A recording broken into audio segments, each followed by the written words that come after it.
यह टीम जैसा कि पूजा के स्टोर्स में आपको बेस स्टॉक का पिक लिस्ट दिया जा रहा है। तो बेस स्टॉक के पिक लिस्ट में सबसे पहले हमारे को उस स्टॉक को रखना कहाँ है और उसका प्रोसेसिंग करके वापस डिस्प्ले में कैसे भेजना है, इसके बारे में हम फिजिकल अभी कापासेड़ा स्टोर में आए इसको समझते हैं।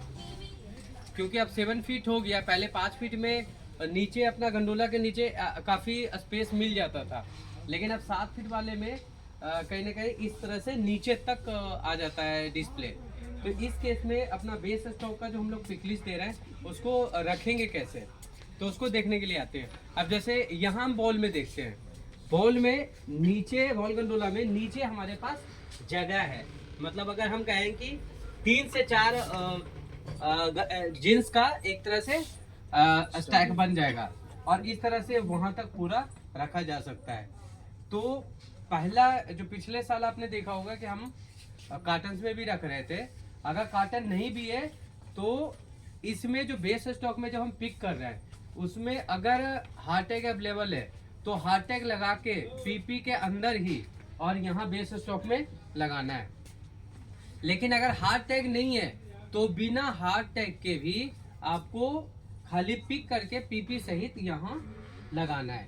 इसमें कई चीजें ध्यान देना है जो कि पहले से भी सबने इस प्रैक्टिस को कर रखा है कि बेस स्टॉक का जो पिक लिस्ट है हम मेजर कैटेगरी वाइज ही रखेंगे। अगर जींस का बेस स्टॉक है तो जींस वाले गंडोले के नीचे ही रखेंगे।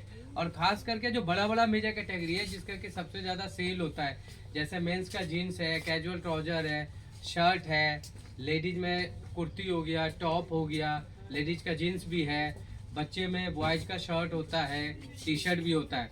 तो उन सब जो बड़े मेजर कैटेगरी है, जो हाई सेलिंग आइटम्स है, उनका तो बेस स्टॉक आपको उसी के टॉप सेल्स में या नीचे अगर जगह है तो लगाने की सबसे पहला जो हमारा प्रायोरिटी होगा वही होगा।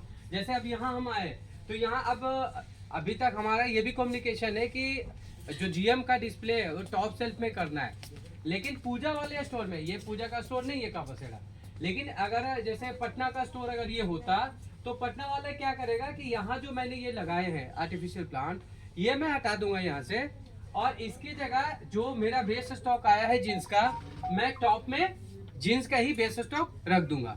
लेकिन पहले प्रायोरिटी मैं नीचे दूंगा। अगर नीचे में मेरा काम हो गया तो ठीक है, इसको हटाने की जरूरत नहीं पड़ेगी। लेकिन नीचे लगाने के बाद भी अगर स्पेस और चाहिए तो मैं इसको हटा के पहले उसको लगाऊंगा। और इसको भी हटा के कोई पैक नहीं करना है, इसका भी हमें जगह देखना है कि टॉप सेल्फ में और कहाँ मैं लगा सकता हूँ, तो इसको और कहीं मूव कर सकते हैं। इसके पीछे पर्पस ये है कि जब आपका जीन्स का काफी भीड़ होता है, काफी सेल होता है, तो आपको इधर उधर कहीं जाना ना पड़े और आसानी से यहाँ ढूंढ के हम वापस इसको रिप्लेनिश कर सके। इसी प्रकार से अब जैसे यहाँ देखो कि आपके भी स्टोर में होगा, गिफ्ट आइटम है, जीन्स के ऊपर इस तरह से लगाया गया है, तो यहाँ इसको हम नहीं देंगे जगह, क्योंकि ये गिफ्ट आइटम है तो 1 या 2 पीस लगाना बहुत सफिशियंट है।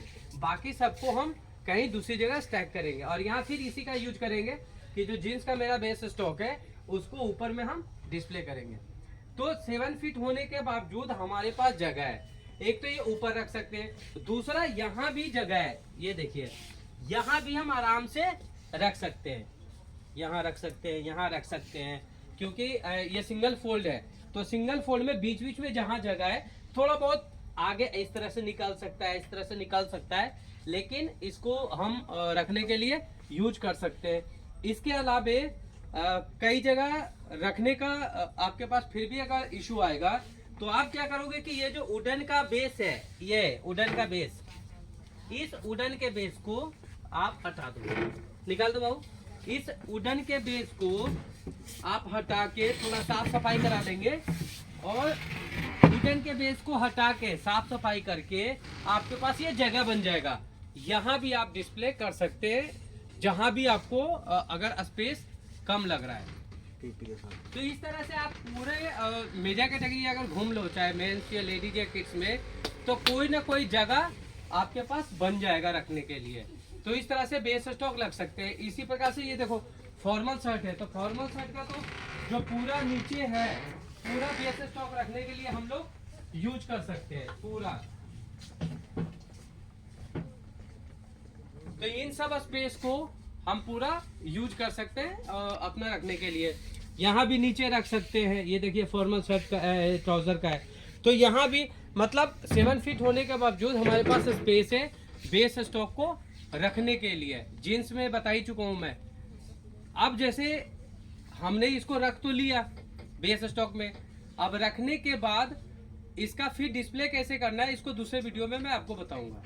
Thank you. स्टॉक को रखने के लिए और भी आपको कई तरीके हो सकते हैं। जैसे यहाँ आप देख रहे हो कि ये 3 अपना हॉरिजॉन्टल बार लगा हुआ है और ऊपर अगर बेस मतलब टॉप सेल्फ नहीं है इनके पास, तो यहाँ हम क्या कर सकते हैं, एक नॉच और ऊपर कर सकते हैं। एक और नॉच ऊपर अगर करेंगे तो नीचे और जगह बन जाएगा बेस स्टॉक को रखने के लिए। यहाँ भी देखिए ट्राउजर वाले में कि यहाँ भी टॉप सेल्फ नहीं है उनके पास, तो यहाँ भी एक नॉच इसको ऊपर कर सकते हैं, 1 या 2 नॉच ऊपर कर सकते हैं और ये ऊपर चला जाएगा तो नीचे और स्पेस क्रिएट हो जाएगा। तो इस तरह से अगर नहीं है आपके पास सेल्फ तो इसको थोड़ा सा सेल्फ को 2 नॉच ऊपर 1 नॉच ऊपर करके नीचे आप स्पेस क्रिएट कर सकते हैं। स्टार्ट। जैसा कि आप लोग देख रहे हो इस तरह से विंडो डिस्प्ले करना है कि आप बस हमने लगा लिया है और जो भी नया अराइवल से न्यू अराइवल से सबको यहाँ डिस्प्ले इस तरह से करना है, तो जिससे जितना भी अच्छा स्टॉक है वो भी दिखेगा और यहाँ से भी दिखेगा। और इसके अलावे ये न्यू अराइवल का एरिया है, यहाँ से जैसे ये अभी गिफ्ट आइटम लगा हुआ है इसको हटा देंगे और यहाँ भी हाफ वर्क हम लगा सकते हैं और हाफ वर्क लगा के जितना भी न्यू अराइवल है यहाँ डिस्प्ले कर सकते हैं। और गुवाहाटी और बनारस जैसे स्टोर में जहाँ की सीलिंग हाइट काफ़ी ज़्यादा है, 14-15 फुट का है, तो वहाँ भी वॉल में चारों तरफ इसका हम हाफ वर्क का यूज कर सकते हैं।